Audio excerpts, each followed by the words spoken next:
Welcome to Moose Plays, everyone. I'm the Liquor Moose, and today we will be going over my semifinals battle for the second season of the UPA D-League. This week, we will be going up against the man himself, TheFlyingBird. And yeah, I guess I'll link him in the description below so you guys can go check him out. He's a relatively well-known member of the community, so he's been around in lots of different leagues and all that kind of stuff. So it's definitely an honor to be able to battle him. But I have to say, having already battled him once in the regular season, he was probably the person I wanted to rematch against the least. But either way, it's semis. We want to go ham, baby. This is our fourth fucking semifinals. So, and we've always lost in the semifinals. So hopefully the fourth time is the charm. So we definitely want to make it to the finals. I'm sure Bird thinks the same. So yeah, we definitely just want to both make it to finals. So yeah, with that in mind, if you guys want to know specifically about what I'm bringing to the table, I did upload a team builder yesterday. There will be a link to it in the description below. But for just a quick overview, we have a specially defensive Skarmory, a Choice Scarfhide Dragon, a 3 attacks bulk up Megaane, an Assault Vest Azumarill, a physically defensive Colberberry, Celebi, and a leftovers substitute Baton Pass, oh my goodness, Jolteon. Looking at what Bird brought to the table, he brought the Megaane, the Alolan Persian, the Zygarde 50, the Thundurus T, the Keldeo, and the Talonflame. There's not too many surprises here. It's like a lot of his big threats, like his big three in like Zygarde, Diancie, Thundurus. I was surprised he didn't bring Keldeo last time, so I'm really like I can see why he brought it this time. Talonflame was always a big threat to my team, and then Persian's just kind of the glue that's there. But yeah, either way, looking at the lead matchup, I have no idea what Bird wants to lead with. He could lead with his Thundurus to try to Volt Switch or U-turn. He could lead with his Megaane to try to set up rocks. He could lead with his Talonflame. I honestly don't know. So, honestly, I feel like when I saw his team that like his Diancie was to the leftmost and in the first position, so I kind of lent to him leading with it. So I decided to lead with my Skarmory, so I'm just going to go ahead and do that. But as we see here, Bird actually leads with his Talonflame, so this is a really bad lead situation for me. I really don't expect him to, excuse me, I really don't expect him to click a flying type move right here. He either clicks a fire move or clicks Will-O-Wisp, anticipating my switch out. So, with that in mind, Hydreigon can definitely take both of those. Since it's special, it definitely doesn't mind taking the Will-O-Wisp. And like we do see here, Bird does indeed go for the Will-O-Wisp. So, I kind of expected him to switch out because I brought Scarf Hydreigon last time, and it just matches up really well in general to Bird's team. So I actually anticipated him to switch out, possibly into his Megaane, I'm not too sure. But either way, I still expected to switch out of some sort, so I do click the U-turn button. As we see, I get burned, but as we see here, Bird actually stays in. So, looking at that, he's definitely going. I kind of predict him to either attack what's in front of him with a flying type attack or go for double Willow. So with that in mind, I'm going into my Jolteon because I cannot let my Azumarill get burned. It is way too important. So now, with this out of the way and me threatening an electric type attack if he's offensive, which we see he's leftover, so he might not be offensive, but I mean, who knows. With me threatening an electric attack, dealing a lot of damage to this Talonflame, I'm going to go straight for sub. He has an easy switch into either his Zygarde or his Thundurus. So I do click the sub button right here, and as we do see here, Bird does go into the Thundurus. And this is the perfect time where I get to scout, like I mentioned in my team builder. I click the Baton Pass button here, and this basically tells me whether this is Scarfed and like basically how I can get around this. So yeah, I go for the Baton Pass button. He is not Scarfed, which means I get a free switch into something. I go into my Megaane because I honestly have no idea what Thundurus wants to go for. And like looking at the rest of the team, Megaane was definitely like the thing that's doing the least in this match.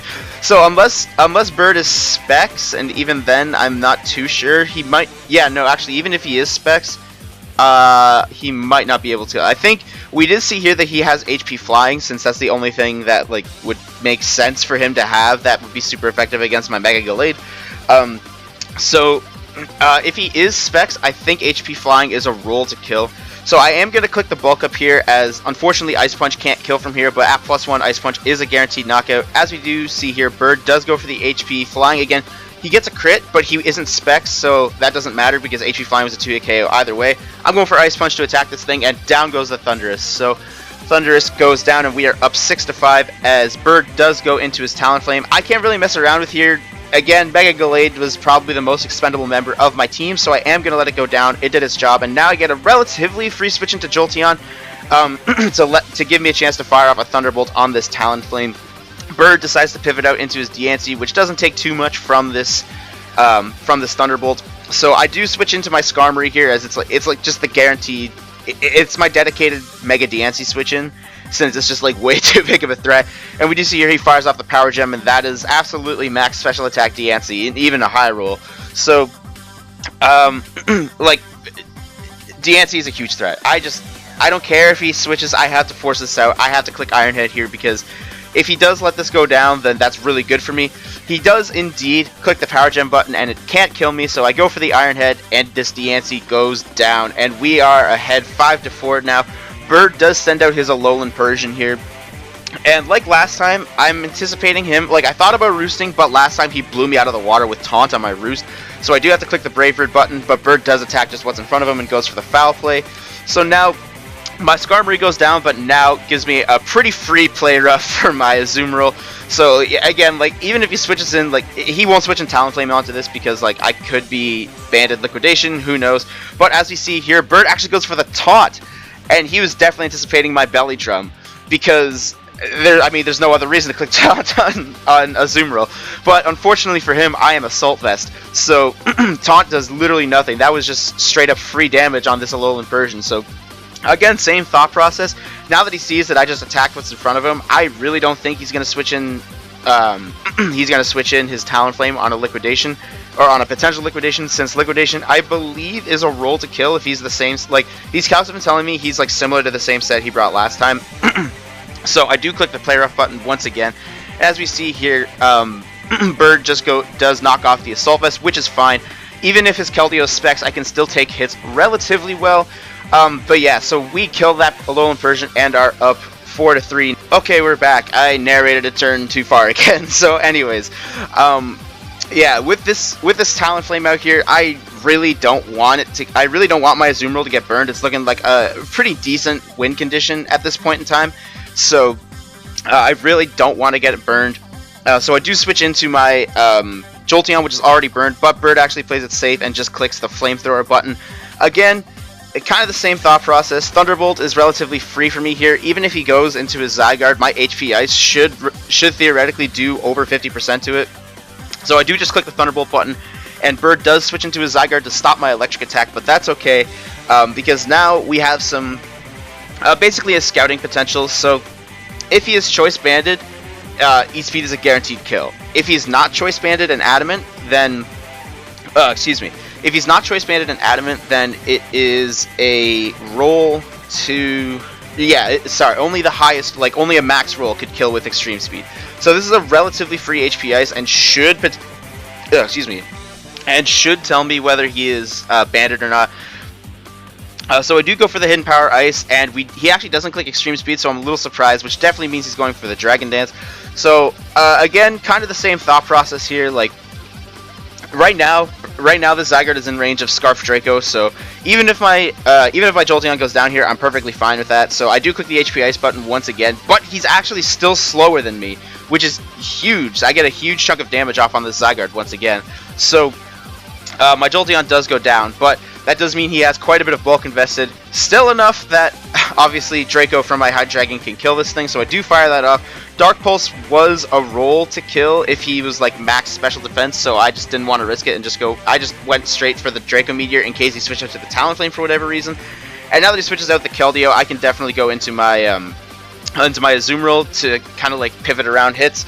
So he does go for the sub here, which doesn't really matter. I can Play Rough to break the sub. He does go for Scald. If he does burn me, it shouldn't matter because I can still break the sub and then kill it after from where it's at. So Scald burns aren't really an issue right now. So I do break the sub and I do click Play Rough once again. His Scald does not burn me, and my Azumarill claims another kill, and the Keldeo goes down. We are up 3-2 in a very, very decent position. So he goes into the Talonflame, and here I'm actually going to click the Aqua Jet button. If he's the same set as last time, then Aqua Jet does over 50%. So I do want to get that damage off before he clicks Will-O-Wisp, and if he doesn't click Will-O-Wisp for some reason, then I should be able to knock it out.